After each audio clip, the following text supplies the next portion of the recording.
Hi everybody, welcome to episode 7 of our steam locomotive series, hopefully the last one, and thanks for sticking with me this long. I'm going to be installing electronics in this one, the DCC decoder, current keeper, a speaker, a quick disconnect between the locomotive and the tender, LEDs in the headlight and the backup light, and so got a lot of electronic stuff to get going, some wiring. So hopefully that'll finish up the project and we'll be running on the layout when we get to the end of this one. So here we go with electronics. Well, we're taking a little side trip here. I got out the sound decoder that's going in this locomotive and programmed it up. Hooked it up to my decoder tester here. And so we can try it out.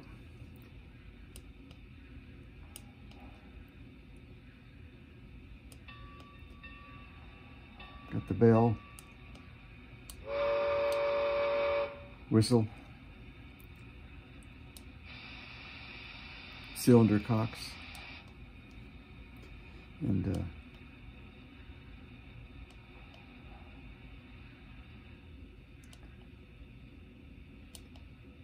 I'm supposed to have the dynamo sound here. Maybe something's going wrong with that one.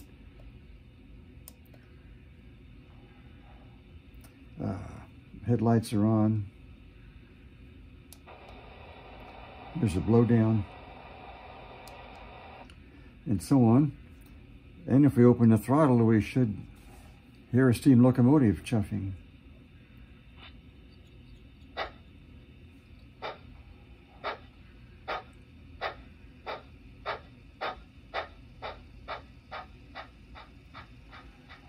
So it's basically working.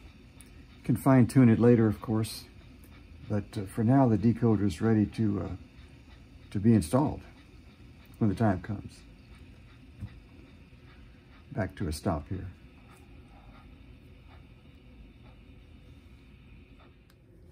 Well, as the tension begins to move back towards the tender now, we have got the deck plate installed on the back of the cab. You can see it here. So of course that, let me get it so you can see it. Kind of fills the gap between the locomotive and the tender a little bit. So it doesn't just look like open space there. So that's installed. And beginning to strategize about the electronics in the tender.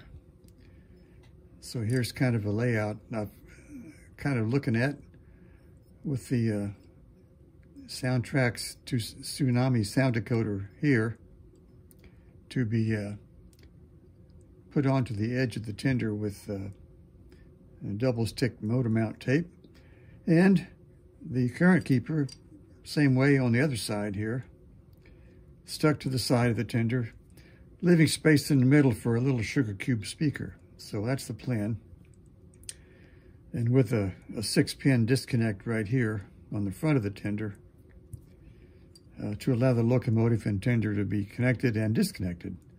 So that's the current thinking. Well, as we start into the electronics installation, the first thing I did was to hook the decoder back up and do a running test to verify which terminal on the motor gets the gray wire and which one gets the orange wire. So forward is forward and reverse is reverse. So I identified that all right. But when I did that, I noticed the mechanism had another glitch in its get-along. I thought, oh no, is that new gear cracked too? So started looking at it. I don't think the gear is cracked. As you can see right now, it's running good. But when I put the mechanism on the test track without the motor, every now and then the mechanism would bind up, and I could never see exactly why. At other times it will go just fine, like you see now. I did find a loose side rod screw, or at least it wasn't really loose, but it wasn't screwed in all the way. And one of the crank pin screws had come a little bit loose, so I tightened them up. Maybe that was the cause. I couldn't prove it. But if the side rod screws back off too far, they can hit the back side of the crossheads. So maybe that was what was happening. At this point, I'm not sure, but I'm going to let it run for a number of hours now, as the Bowser's suggestion says we should do. The instructions say let it run in. So I'll do that and see how it goes. Anyway, got 2 wires installed, so that's the big progress so far. Well, as part of the electronics installation plan, the thought was to get all-wheel electrical pickup, which means putting some wipers on these insulated drivers on the left-hand side of the locomotive. So today's project is to do exactly that. And space is pretty tight in here, so the base for the wipers are going to go in this little gap right here in the frame. See, right there's the hole for the screw that's going to hold it in there. So had to be pretty small.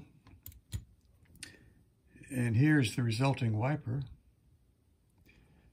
Again, a piece of that circuit tie material with the foil covering cut in half. One side for the mounting screw, the other side for the wipers, and the wire that goes to the decoder. So that's what it looks like. And you'll see it installed in just a second. And here's the wiper assembly installed. You can see it there. Space was tight on this one, so I had to use a 0090 machine screw to hold it in there. So I had to drill and tap a hole for that. But anyway, and some careful bending was required so the flywheel didn't hit these pickups either. So all because space was kind of tight. But anyway, there it is. Hopefully, we're declaring victory. Well, continuing our march towards decoder installation, the chassis is now starting to sprout some wires, pickup wires and motor wires. So today we're working on routing the wires kind of neatly. And I found in my parts bin these diesel lift rings. It looked like the perfect thing to put on the chassis and run wires through them to kind of keep them corralled. So I'm trying that out. And here's the underside of the chassis. And I've got some of those lift rings installed here, here, here, here, and 3 across the back here. Each one can have 2 of these thin wires go through it.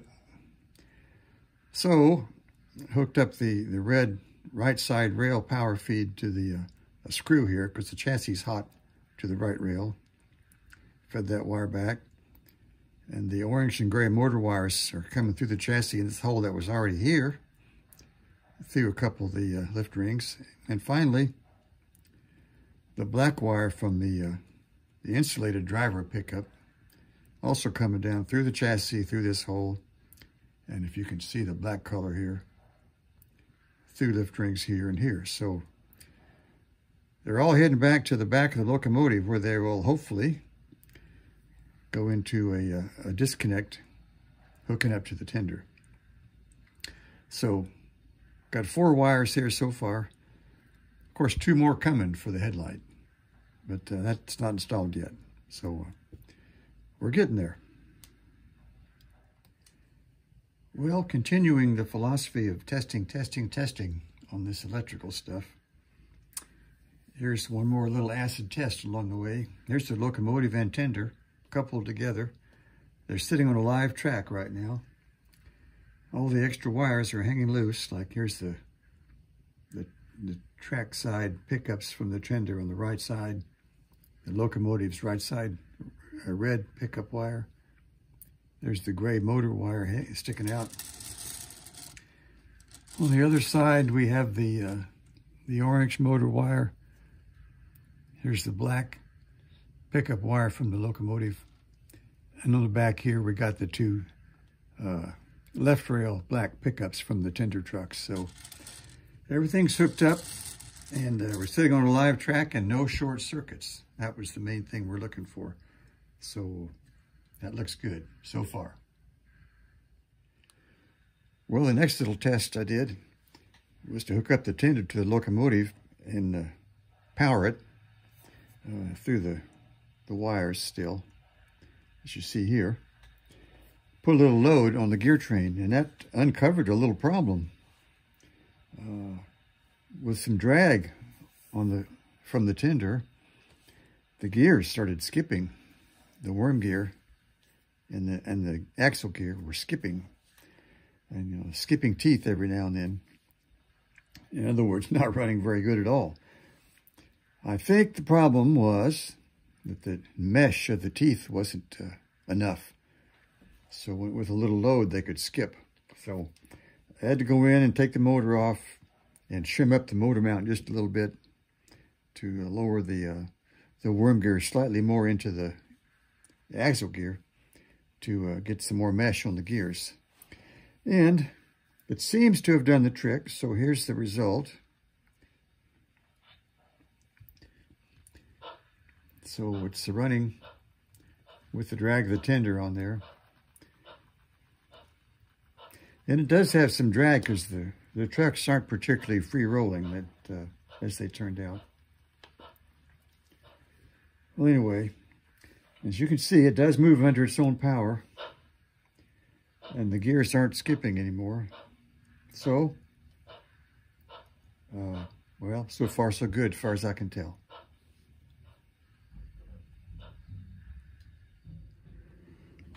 Well, the final test before moving on to real decoder installation is this.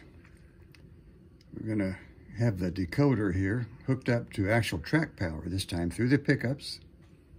You see there's wires running everywhere, but the speaker is hooked up, the motor wires are hooked up, and the pickups on the tender and the locomotive are then going to the black and red wires to the decoder. So it simulates the real configuration as best you can. So now we're going to plug the track in and see what happens. So there's plugged in. The pilot light came on the decoder there.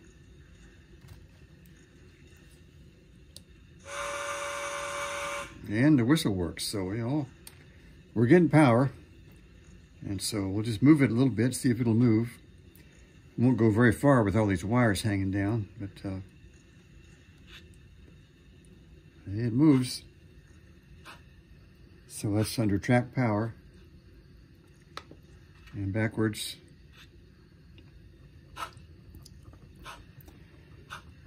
So that, I guess, as I keep saying, is the acid test.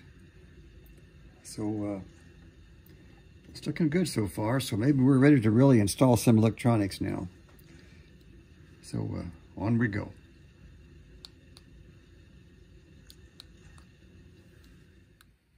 Well, the decoder installation project got delayed a little while here, waiting for some parts to come.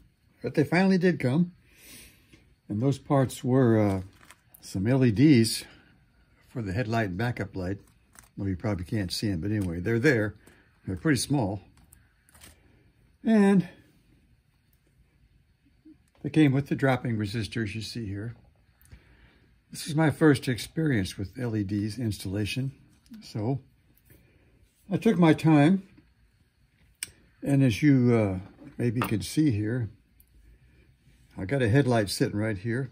LEDs in there. And it's wired in with the dropping resistor back to the decoder. So I'm trying out the wiring and the resistor, just make sure it all works right. And turning on the headlight. See, there it is. So, yeah, it's working. There is a little MV lens sitting right here that's going to go in the front of that headlight casting. So you won't be looking directly at that LED. Anyway, it looks like it's all going to work out pretty well. The other part I was waiting on is this. As you can see, it's a 6-wire disconnect. Pretty small, too. I was pleased with how small I could get one of these things to hook the engine and the tender together. Got all the right colored wires there per the NMRA standard. And so now that that's here, and the LEDs, looks like we can proceed with real decoder installation and wiring. So that's the next thing coming up. Well, coming along with the headlights, or the headlight and the backup light. So I got the LEDs installed here. The lens put on the front, that's an MV lens. And while I was at it, I put the locomotive number on the marker boards that are on the sides of these light castings. I'd forgotten about that, but anyway, there they are, and so the numbers got put on. So I got two of those.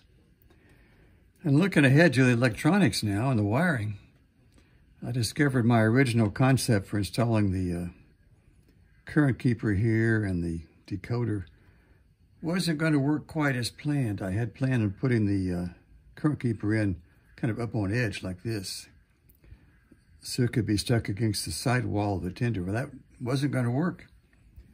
And the reason was it sticks up high enough it interferes with the wheels on the trucks. So if you can see it in the video here, I had to lay it down on its side. Luckily, there's still just enough room for the current keeper, this little speaker, and the decoder up on its edge to still fit in the width of the tender body there. So I think it's going to work. So that's the current status. So I'm going to be soldering some wires pretty soon.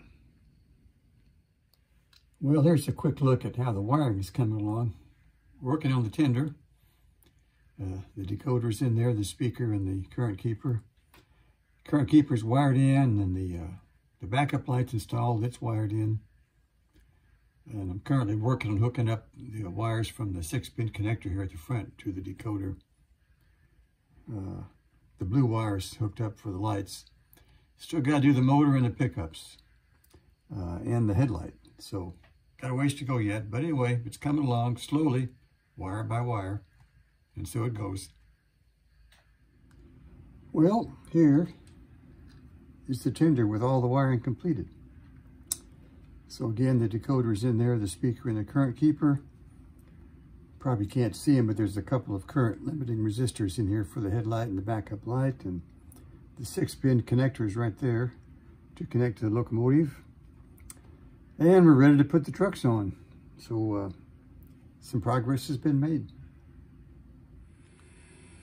And finally, here we have the tender with the trucks installed, and the track power is hooked up to these two wheels here. And you can see the pilot light on the decoder is on. And if you can hear it, the hiss is going and the air pump's pumping. I guess that's the blower. And the backup light's on. If we can maneuver under here and take a look at it, see, there it is. So far, so good. Declaring victory on the tender, I think. So it's on to the locomotive. And one more little test here. If I unhook the track power, see the pilot light on the decoder stays on. So, of course, that tells us the current keeper is working. And yeah, it'll keep chugging away here with the blower blowing for, I don't know, 15, 20 seconds or so. So, all good. And here we have the locomotive wiring going to the 6-pin disconnect. You can see it here. I haven't painted the wires black yet, but I'm going to. And I had to drill a new hole through the frame to bring the headlight wires down through. That's these two right here. They had to have a way to get from the top side to the bottom side. Anyhow, a lot of careful fiddling with the wires there. I'll probably put a piece of tape across here to kind of keep them in position. And like I said, I'm going to paint them black. So anyway, we're almost there. Well, just when I thought I was done, I put the locomotive on the layout, thinking it was done. But I uncovered a few more little issues there that need to be worked. There's a little hitch in the motion again, like some kind of binding. So took it all apart again, took the motor off, did the rolling test, and I could not feel any binding in the valve gear. So there was nothing to fix. I didn't know what to fix. I put it back together and it ran better, seemingly. Not quite perfect, but a little better, but I don't know why. Also, I was getting short circuits. And one of them was caused by the tender contacting the locomotive body. And of course, they're at different polarities, so that causes a short. And that was caused by too much slop in the drawbar, it turns out. One problem was the screw that holds the drawbar on to the locomotive had come loose. I mean, it was still there, but it's loose. So I tightened it up, and that helped some, but when the locomotive was backing up, it was causing the tender to hit the body of the locomotive. The second problem is the screw here where the tender screw holds the drawbar on has a little bit too much slop in it. So when the locomotive is backing up around a curve, the corners of the tender are still able to hit the locomotive. And so here you can see I've filed the paint off the front of the ladders on the tender body. And you probably can't see this, but I put a little piece of clear plastic on there to insulate it from the locomotive. Of course, I'll paint over that with gray paint. And so that glue's drying right now. And I also got some extra gear noise from the drivetrain. And so I've got to take it apart again. Take the motor off, shim up the motor mount a little bit, and try to adjust the lash on the gears. So lots of little cleanup stuff going on here. As the saying goes, 90% done and 30% to go. And that's how it's been going. Well, after much fiddling with the motor mount, trying to get the gears all right, here we are on the layout finally. I think it's as good as it's going to get, but it's not a perfect runner. Still got some kind of issue with the gearing. A little bit of a hitch in the get-along, which maybe you can see in the video here in a second. I must have had this thing opened up and put back together again 10 times, fiddling with the shims on the motor mount, trying to get the gearing right. But anyway, I think the ultimate answer is going to be a gearbox. But that's a subject for another time. I think for this series, we're going to call it a wrap and say, well, it's not going to get any better than I got it now, I don't think, because I've fiddled with it as much as I feel like fiddling. But it looks good and sounds good, if you can hear that. Right now, we just got the blower and the air pump going. Here's the dynamo.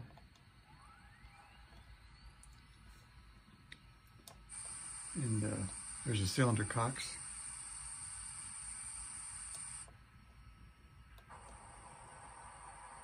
There's blowdown.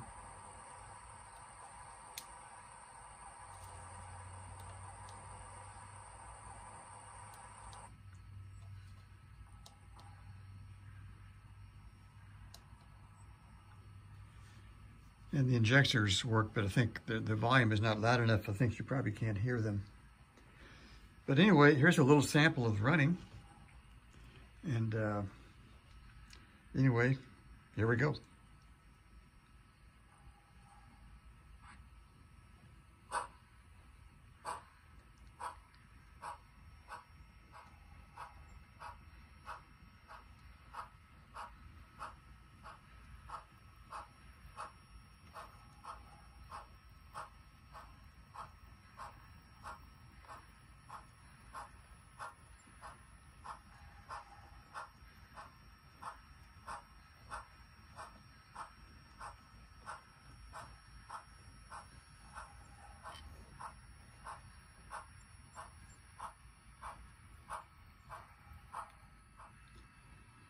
And running in reverse now.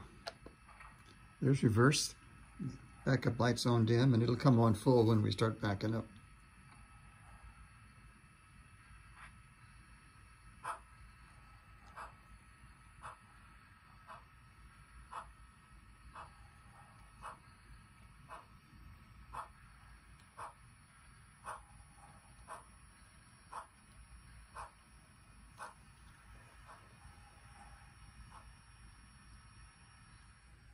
And finally, pulling some cars, and we can hear the whistle.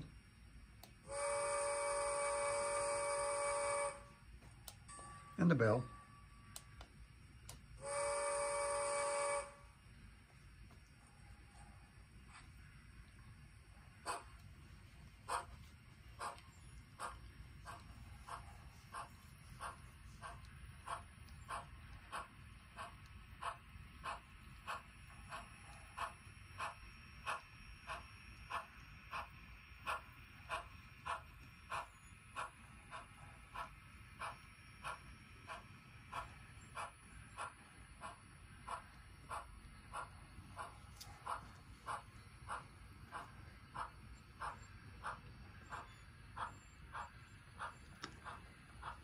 Thanks for sticking with me through all this long series. It's quite a project. It took about 6 months, elapsed time. So anyway, it was certainly a learning experience, and as you may have seen, a few little challenges along the way. But we're going to wrap it up here, and maybe at a later date we'll go into the gearbox. So adios for now, and see you on the next project.